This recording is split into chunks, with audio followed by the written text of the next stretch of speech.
Bom, pessoal, estou muito comovida, emocionada, mas vou tentar, não fazer feio aqui, né? Eu quero saudar essa mesa com companheiras e um companheiro, todos muito queridos e que foram os responsáveis em grande parte, ou na maior parte, daquilo que aconteceu há 30 anos atrás. Cada um, cada uma, no seu canto, na sua posição, nas suas responsabilidades. Não foi fruto de uma pessoa, não foi fruto de uma única liderança, não foi fruto de uma única entidade, foi fruto de uma ação política de entidades de representação da categoria de trabalhadores do serviço social.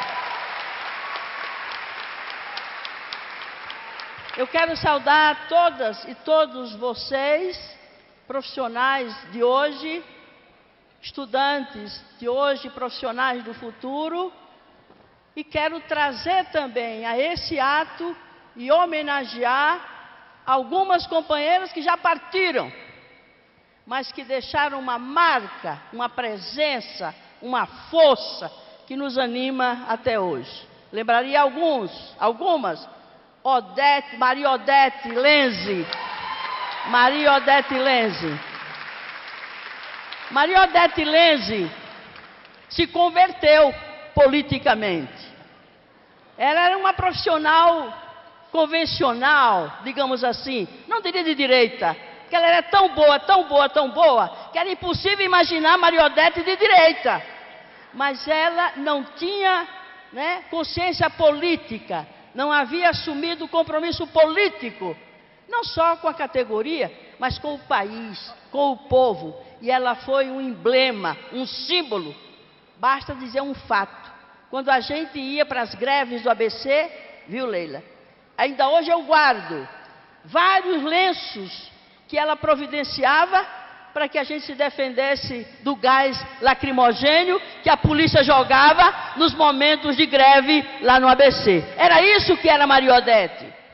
Maria Odete, que era de uma família de classe média, suficientemente estável para não ter medo de passar fome. E ela dizia, olha, eu como, como é que é? Freio de mão. Freio de mão é aquele prato feito, nos bares, que a gente come as carreiras, e barato. Ela comia aquele prato dizendo, porque eu não sei o que vai acontecer depois. Como é que eu vou me acostumar de ter que comer ou de passar fome? Era isso que era Maria Odete. Eu lembraria também, a Bete Souza. Bete Souza também era uma beleza, era uma companheirona, era uma guerreira de primeira hora. Lembraria também a Elma Ribeiro. Lembra da Elma Ribeiro? Elma Ribeiro foi quem apresentou no plenário aqui, quando a gente tomou a direção do Congresso, aquela moção para substituir a Comissão de Honra. A Comissão de Honra era formada pelo general Figueiredo, por Maluf, que era governador, por Jair Soares, que era o ministro da Previdência, que era o ministro do Trabalho. Eu nunca me lembro desse cara, Freud explica. Como é o nome dele mesmo?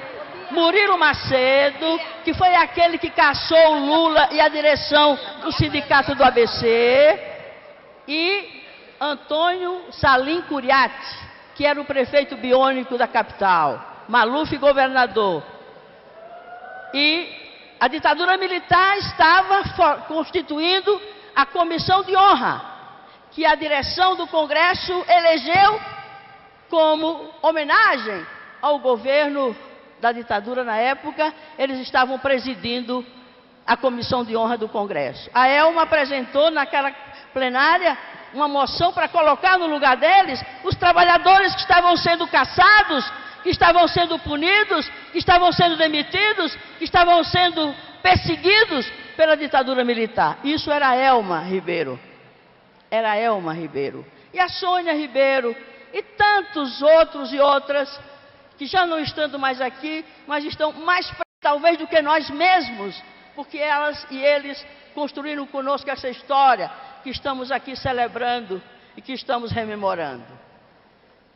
Eu queria aproveitar esse momento para agradecer uma pessoa muito especial.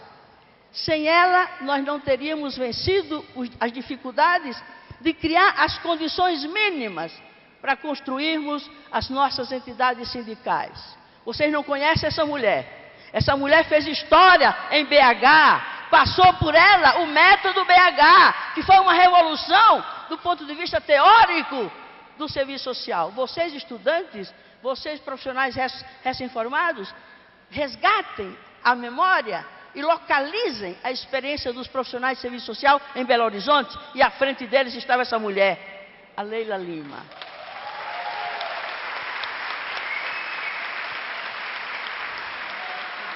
Leila, nós somos muito gratos e gratas a você. O Brasil e o serviço social brasileiro devem muito a você. Que bom que você esteja aqui celebrando conosco aquela virada de 79. Bom, enquanto os meus companheiros e companheiras falavam, eu perguntava, o que é que tem de comum nesse plenário e naquele plenário de 30 anos atrás? Não tem nada. Não tem nada. Só o número de pessoas, talvez. Mas havia uma efervescência, havia, né, uma ebulição, havia uma insatisfação, havia um espírito guerreiro que dominava aquele plenário, que foi aquele clima que nos deu força, energia e coragem para, inclusive, enfrentar a ditadura que ameaçava intervir no plenário, nos prender e acabar com o Congresso. Não foi fácil conduzir aquele processo. E foi exatamente, né, o plenário, os estudantes. A diferença é que aqui tem 40% de estudantes. Naquele tempo tinha meia dúzia de estudantes. Porque uma das restrições que a direção do Congresso fez é de ter o mínimo de pessoas estudantes. Eram 2 por faculdade. E os estudantes também não podiam pagar porque a inscrição do Congresso era muito cara. Para fazer um Congresso tão pomposo, né, tão rico, né, tão oficial, não podia ser diferente senão cobrar muito caro a inscrição e eliminar os estudantes que se supõe que sejam os que têm menos possibilidade de pagar uma inscrição alta do Congresso. Então vocês estão aqui em 40%, 60% de profissionais, isso faz diferença. Mas eu estou sentindo falta, né, daquela... não é que as coisas se resolveram todas esses 30 anos. Absolutamente, absolutamente. Até as bandeiras. Eu estava lembrando aqui a Celinha, que foi uma das responsáveis de me pôr nesse jogo. Ela e Xana. A Xana tinha que estar aqui também. Não sei por que a Xana não está aqui. Xana e Celinha, mal saindo do curso de serviço social, eu era professora da PUC, chegou lá e disse, olha, nós viemos convidar você para ser cabeça de chapa, porque nós vamos reativar a PASP. Eu digo, eu? Não, eu sou professora, eu não vou liderar movimento da profissão, não quero. Não, não precisa de nada não, basta dar o nome. Basta dar o nome. Foi ou não é verdade? Basta dar o nome. Você acha que eu sou de dar nome só? Você acha que eu ia só dar nome? Não sou, né? Então elas fizeram assim, aí eu vim para a PASP. Naquele tempo, São Paulo tinha 7.000 assistentes sociais. O Brasil tinha 30.000 assistentes sociais. Aí eu me questionei, será que vale a pena, né, dar tanto tempo para organizar a categoria?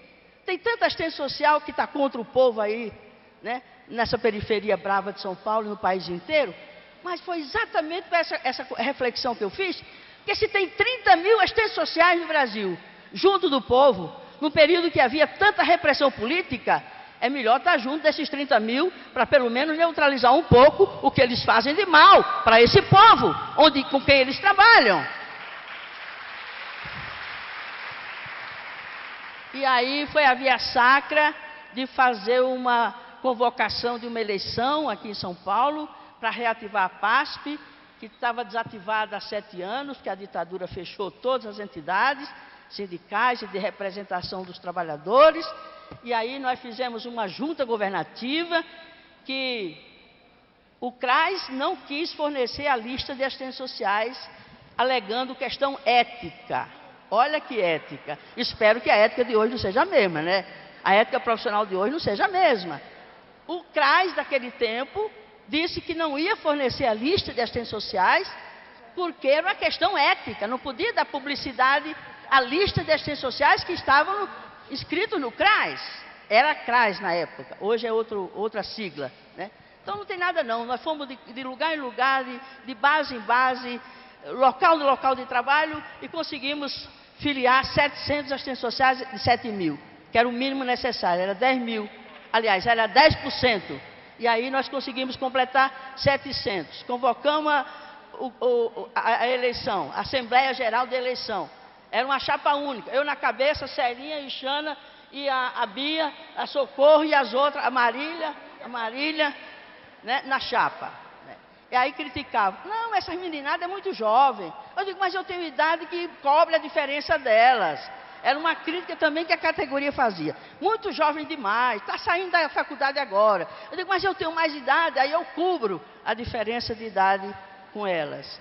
Parece brincadeira, mas não é.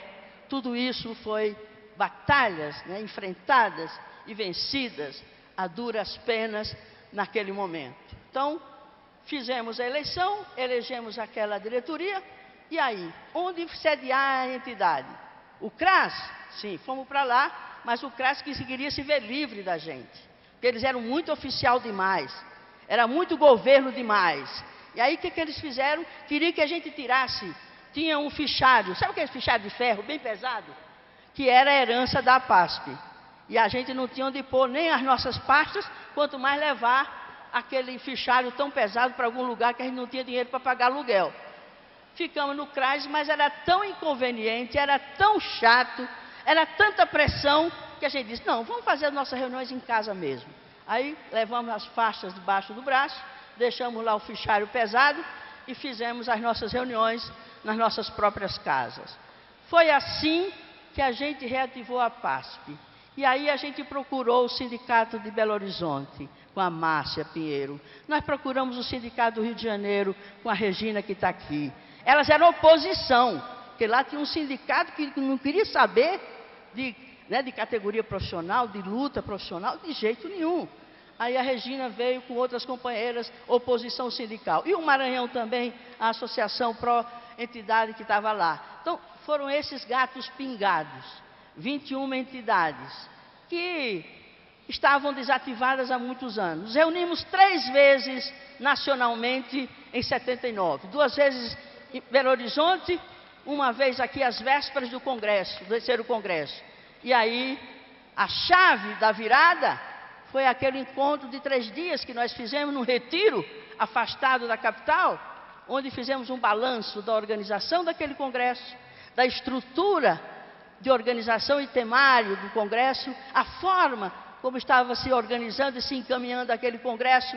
E aí a conclusão daqueles 3 dias foi tirar um manifesto e uma denúncia de todos aqueles aspectos que nós entendíamos absolutamente inaceitáveis do ponto de vista de um Congresso da categoria num momento particularmente grave da vida do país. Não é que a ditadura tinha acabado, ela estava estribuchando, resistindo. E os companheiros e companheiras estavam chegando do exílio, estavam saindo das prisões, né? Estavam se juntando a quem tinha saído da clandestinidade ou que estava fazendo a luta legal, social, profissional.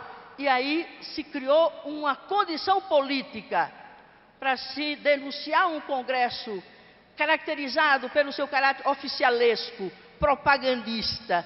As mesas eram constituídas de representantes das políticas públicas do governo federal, estadual e municipal, que eram todos biônicos, eram de governos biônicos, de governos da ditadura, governos de direita. Era essas as políticas sociais que estavam sendo discutidas e propagandeadas nas mesas daquele congresso faustoso, maravilhoso, enquanto a categoria estava sendo punida com demissões, a demissão do Inocop, a demissão dos companheiros de Guarulhos e tantas outras demissões, as demissões da Prefeitura de São Paulo, os processos administrativos, as demissões da FMU, da Paulista e de tantas outras demissões, que nós precisávamos de um instrumento para nos colocarmos em luta, defendendo a categoria, o direito ao emprego, defendendo outras bandeiras que ainda estão intocadas.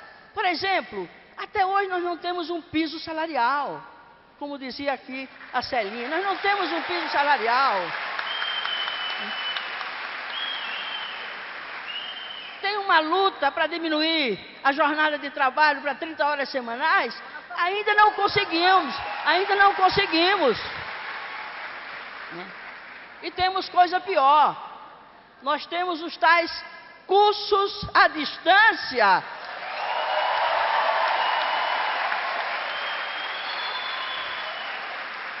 É ótimo para as faculdades particulares manterem cursos à distância, sem nenhuma despesa, sem a presença do aluno para reclamar e sem o povo junto dos profissionais para reivindicar políticas públicas, no sentido de garantir os direitos sociais e os direitos de cidadania daquele povo.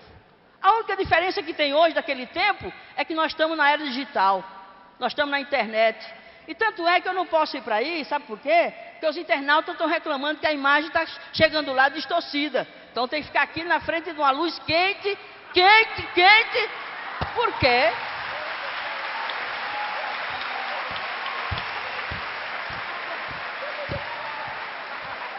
Não queremos reclamar a revolução tecnológica, a revolução digital, as inovações, nada disso. Mas só que elas têm que estar a serviço de quem? E essa tecnologia não está a serviço dos trabalhadores, das trabalhadoras, do povo, não. Porque a tecnologia substitui mão de obra.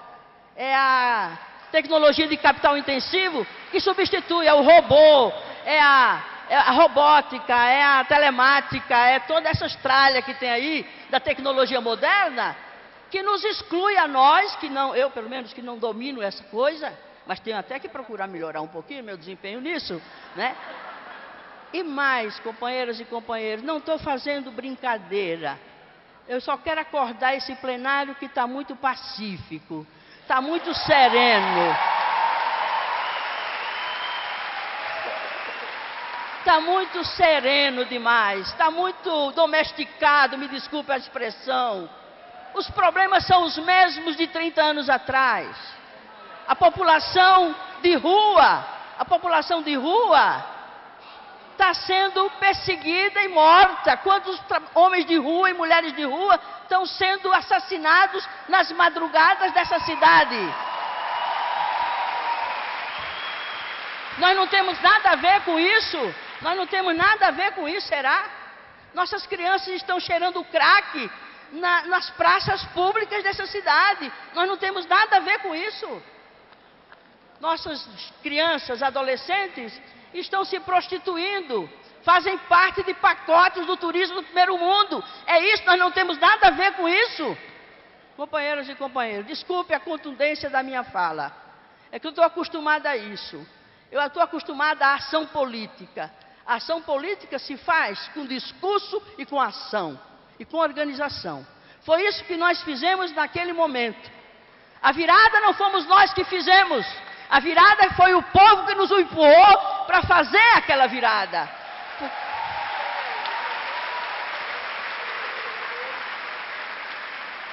Então, companheiras, companheiros, precisamos dar uma prega na história desses 30 anos, né?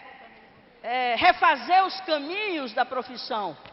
Não basta ter apenas, né, um currículo acadêmico moderno, avançado, atualizado, se isso não tem um rebatimento com a prática profissional.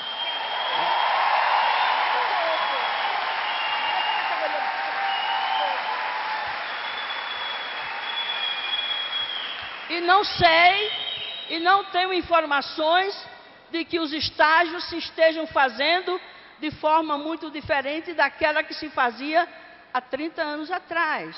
E é o estágio que forma, é o estágio que nos coloca numa relação direta com os movimentos, é o estágio que nos forma profissionalmente, que nos educa politicamente. E mais, nós temos que nos organizarmos politicamente, em nossas associações, em nossos movimentos e nos nossos partidos políticos. Por que eu entrei na política partidária? Porque eu vi que o movimento sindical, o movimento profissional, ele não era suficiente como ferramenta, como instrumento para a gente intervir na realidade e mudar a realidade. Por isso eu estou na política. E temos que estar na política, sim, que a política é a condição essencial para se mudar a realidade. E há muita coisa a se mudar nessa realidade. E nós somos sujeitos, educadores sociais, que temos que dar nossa contribuição nesse processo de mudança que o país precisa passar por ele. Mesmo incorporando as conquistas que tivemos acumulado nesse tempo, mas há muita coisa ainda a se corrigir, há muito caminho a ser refeito, há muita perspectiva para o futuro a ser traçada. Só uma coisa é permanente que a gente não pode abrir mão, que são os sonhos e as utopias que alimentaram e inspiraram aqueles que nos ajudaram a construir essa história. Foram eles que construíram os alicerces para que hoje estivéssemos aqui fazendo essa celebração, que é uma celebração que nos ajuda a matar a saudade e conseguir os reencontros de pessoas tão queridas e trazer à memória pessoas que já partiram e que foram essenciais nesse processo e nessa história. Mas mais que isso, a gente tem que renovar o nosso compromisso com o povo. É essa raiz, é a fonte, é a inspiração da razão de ser do nosso projeto profissional, da nossa opção profissional e do nosso projeto político. Obrigada, estou feliz. Até a próxima, se Deus quiser.